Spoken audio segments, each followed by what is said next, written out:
इस पार्ट के स्टार्टिंग में हम देखते हैं जून और जीवॉन का एक्सीडेंट हो जाता है। जून को तो कुछ नहीं होता है पर जीवॉन को काफी चोट आती है, वो बेहोश हो गई होती है। जून एम्बुलेंस को कॉल करता है और जल्दी से वहाँ पर आने को कहता है। फिर कुछ देर बाद जीवॉन को हॉस्पिटल लाया जाता है। ईसियोक भी 1 महीने पहले उनपो सिटी में रहने आया है। वो एक डॉक्टर है और इसी हॉस्पिटल में काम करता है। वो जब जीवॉन की हालत देखता है तो जल्दी से नर्स के पास आकर पूछता है कि बात क्या है। नर्स उसको जीवॉन की कंडीशन बताती है। हमें पता चलता है कि ईसियोक ही उसका इलाज करने वाला है। फिर सीन शिफ्ट होता है और हम जून को ट्रीटमेंट रूम के बाहर बैठा हुआ देखते हैं। ईसियोक बाहर आता है तो देखता है कि जून को भी चोट लगी है, तो वो जून से कहता है कि उसको भी अपना इलाज करवा लेना चाहिए। जून कहता है नहीं, मैं बिल्कुल ही ठीक हूँ। फिर ईसियोक पूछता है कि उसका पेशेंट के साथ क्या रिश्ता है, तो जून बताता है कि वो एक्सीडेंट विक्टिम है। ईसियोक कहता है अगर ऐसा है तो तुम्हें अच्छे से चेकअप करवा के अपना इलाज करवा लेना चाहिए। तो जून कहता है मैंने कहा ना कि मैं ठीक हूँ, मुझे अकेला छोड़ दो। उसके बाद हम जून को हॉस्पिटल के बाथरूम में देखते हैं। वो अपने चोट पर दवा लगाकर बैंडेड लगा लेता है। ईसियोक ने जीवॉन का इलाज कर दिया होता है और उसके पास ही खड़ा होता है। तभी जून वहाँ पर आता है और पूछता है कि जीवॉन अब कैसी है। तो ईसियोक कहता है तुमने तो कहा था कि तुम एक्सीडेंट विक्टिम हो, तो तुम यहाँ क्या कर रहे हो। जून कहता है मेरा जो कुछ भी नुकसान हुआ है मुझे उसका कंपनसेशन चाहिए, इसीलिए मेरा जानना जरूरी है कि इसकी हालत कैसी है। फिर ईसियोक बताता है कि जीवॉन को काफी चोट आई है पर कुछ भी सीरियस नहीं है। उसके बाद जब जीवॉन को होश आता है तो अपनी हालत देखकर शॉक्ड हो जाती है, क्योंकि उसके दोनों हाथ में प्लास्टर लगे होते हैं, साथ ही गले में भी पट्टी लगी होती है। उसके साइड में ही जून बैठा होता है जो कि पूछता है क्या तुम ठीक हो। जून को देखकर जीवॉन उसको पहचान जाती है कि ये तो वही लड़का है जो कि उसके शादी के दिन उसको बुके देने आया था। जीवॉन पूछती है कि वो यहाँ पर क्या कर रहा है, तो जून उसको बताता है कि जिस साइकिल वाले को तुमने ठोका था वो मैं ही हूँ। जीवॉन उससे पूछती है कि क्या वो ठीक है, तो जून बताता है कि वो बिल्कुल ठीक है। फिर जीवॉन अपने डॉग के बारे में पूछती है जो कि उसकी गाड़ी में था। वो ये सोचकर रोने लगती है कि कहीं उसकी डॉग मर तो नहीं गई। तो जून उसको बताता है कि मैंने उसको वेटनरी क्लिनिक में रख दिया है, वो मरी नहीं है। इस वक्त उसकी सर्जरी हो रही होगी क्योंकि उसको चोट लगी थी। ये सुनकर जीवॉन को काफी रिलीफ मिलता है क्योंकि उसके पास अब उसकी डॉग ही बची है। जीवॉन रो रही होती है तो जून टिश्यू पेपर से उसके आंसू पोंछ देता है, तो जीवॉन उसको थैंक यू कहती है। उसके बाद हम जीवॉन को ईसियोक के पास देखते हैं। जीवॉन अपनी कंडीशन के बारे में पूछती है तो ईसियोक उसको बताता है कि कुछ भी सीरियस नहीं है। उसके गले में व्हिप्लैश इंजरी हुआ है, तो कुछ दिनों बाद उसके गले की पट्टी को हटा दिया जाएगा और उसके हाथों के प्लास्टर को 1 हफ्ते बाद निकाल दिया जाएगा।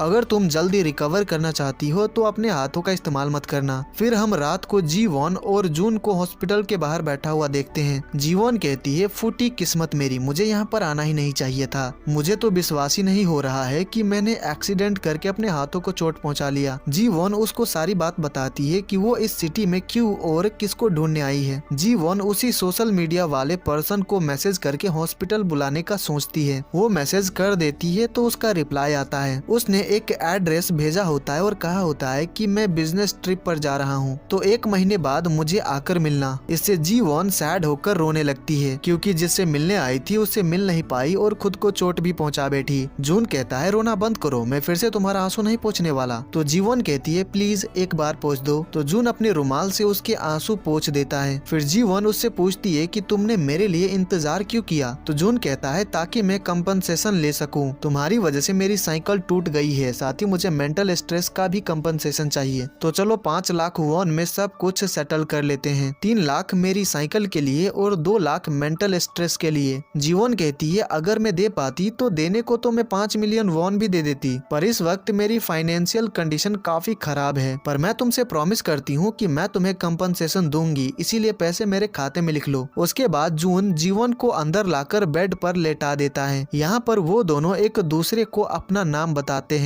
जून कहता है तुम सो जाओ, अब मैं चलता हूँ। फिर वो जाने लगता है तो जीवॉन उसको रोकती है और कहती है क्या जाने से पहले मुझे थोड़ा पानी पिला दोगे। जून उसको पानी पिलाकर जाने लगता है, पर जीवॉन उसको फिर से रोकती है और बार बार रोकती रहती है और कोई ना कोई काम करने को कहती है। इससे परेशान होकर जून हॉस्पिटल से जाता ही नहीं है। वो वही जीवॉन के बगल में सो जाता है और कहता है कि वो सिर्फ आज ही रुकेगा। जीवॉन ने उसको जानबूझकर रोका क्योंकि वो अकेली नहीं रहना चाहती थी। उसके अगले दिन हम हम हायंग को देखते हैं जो कि जून का घर से बाहर निकलने का वेट कर रही होती है, पर वो आ ही नहीं रहा होता है। तो वो कहती है क्या वो कल रात को घर नहीं आया था। फिर वो जून को मैसेज करती है कि तुम कहाँ पर हो, क्या तुम अभी घर पर नहीं हो, कल रात को तुम कहाँ पर सोए थे। पर जून उसका मैसेज देखता भी नहीं है। इससे उसको काफी गुस्सा आ रहा होता है। तो उसकी मॉम कहती है उसने आज तक तुम्हारे एक भी मैसेज का रिप्लाई नहीं दिया है, तो इसमें गुस्सा होने वाली कौन सी बात है। अगर वो रात को कहीं और सोया था या फिर ट्रिप पर गया हो, तुम्हारा इससे कोई लेना देना नहीं है। उसी वक्त हायंग का फ्रेंड और क्लासमेट सांगजी आता है और उसको स्कूल चलने को कहता है। हायंग कहती है मैं अभी डिप्रेस्ड हूँ, थोड़ा रुक जाओ। सांगजी कहता है क्या वो बाहर जून है। ये सुनते ही हायंग भागकर बाहर आती है, पर सांगजी ने उससे झूठ कहा होता है ताकि उसको स्कूल लेकर जा सके। उसके बाद हमें हॉस्पिटल का सीन दिखाया जाता है। जब वो दोनों सोकर उठते हैं तो देखते हैं कि उसी रूम में एक बच्ची को शिफ्ट किया गया है। वो लेडी पूछती है कि क्या ये तुम्हारा हस्बैंड है, तो जून मना करता है। फिर वो लेडी कहती है तो क्या ये तुम्हारा बॉयफ्रेंड है, तो जी वॉन मना करती है। तो वो लेडी कहती है इसका मतलब तुम दोनों भाई बहन हो, जिसपे वो दोनों ही मना करते हैं। जून कहता है इस लड़की के ऊपर मेरे कुछ पैसे उधार है। ई सियोक एक नर्स के साथ मॉर्निंग राउंड पर आता है तो जून को अब तक हॉस्पिटल में देखकर हैरान रह जाता है। ई सियोक जीवॉन से पूछता है क्या तुम रात को अच्छे से सोई थी, तो जीवॉन बताती है कि वो जरा भी नहीं सो पाई क्योंकि उसको काफी दर्द हो रहा था। ये सुनकर नर्स और जून दोनों ही हैरान रह जाते हैं। दरअसल रात को नर्स जीवॉन को पेन किलर देने आई थी ताकि वो अच्छे से सो सके, पर वो ऑलरेडी खराटे मारकर सो रही थी। जीवॉन बता रही होती है कि रात को उसको कितना दर्द हुआ था, जो सुनकर नर्स को काफी हंसी आ रही होती है, पर वो हंसी कंट्रोल करती है। ई सियोक जून से कहता है वैसे तुम अब तक यहाँ पर क्यों हो, क्योंकि तुमने साफ साफ कहा था कि तुम इसकी गार्डियन नहीं हो। जून कुछ भी जवाब नहीं देता है और वहाँ से चला जाता है। जून वेटनरी क्लिनिक जीवॉन के डॉग को देखने आता है तो डॉग का सारा ट्रीटमेंट का खर्चा जून को ही पे करना पड़ता है, जो कि 3.29 मिलियन वॉन होता है। हॉस्पिटल आकर ये सब कुछ जून जीवॉन को बताता है। जीवॉन जून से कुछ पैसे उधार मांगती है, पर जून देने से मना कर देता है। जीवॉन कहती है मैं तुम्हारे सारे पैसे एक बार में ही लौटा दूंगी। उनकी बातें सुनकर वो लेडी मन में कहती है ऐसा लग रहा है कि ये लड़की उसका फायदा उठा रही है। जीवॉन कहती है मुझे मेरी कार ठीक करानी है, फिर मैं उसको बेच दूंगी और तुम्हारे सारे पैसे लौटा दूंगी। जून कहता है क्या तुम सच बोल रही हो, तो जीवॉन कहती है और नहीं तो क्या, इसीलिए मेरे खाते में लिख लो, कहीं तुम भूल न जाओ। उसके बाद हम देखते हैं जून अपने हाथों से जीवॉन को खाना खिला रहा होता है। क्योंकि जीवॉन के हाथों पर प्लास्टर लगा है, इस वजह से वो अपने हाथों का इस्तेमाल नहीं कर सकती। ई सियोक जब ये देखता है तो कहता है आखिर ये चल क्या रहा है, ये एक्सीडेंट विक्टिम इसका ख्याल क्यों रख रहा है। जीवॉन जून को काफी सारी चीजें खरीद कर लाने को कहती है और पैसे उसके खाते में लिख लेने को कहती है। फिर वो जून को पानी पिलाने को कहती है तो वो पिलाता है। जून कहता है जल्दी करो, मुझे काम पर भी जाना है। जीवॉन कहती है तुम फिर से काम पर जा रहे हो, तो जून कहता है मुझे पैसे कमाने के लिए बहुत ज्यादा मेहनत करनी पड़ेगी ताकि मैं तुम्हें पैसे उधार दे सकूं। जीवॉन कहती है तुमने सही कहा, जल्दी जाओ और खूब सारे पैसे कमाओ। फिर जून वहाँ से चला जाता है और यहीं पर ये पार्ट खत्म हो जाता है। तो गाइज ये पार्ट आपको कैसी लगी मुझे कमेंट करके जरूर बताइएगा। वीडियो को लाइक डिसलाइक आपका जो मन करे कर दीजिएगा। अगर आप आगे के पार्ट्स के एक्सप्लेनेशन देखना चाहते हैं तो चैनल को सब्सक्राइब कर लीजिएगा। तो मैं मिलता हूँ आपसे अगले वीडियो में। Take care.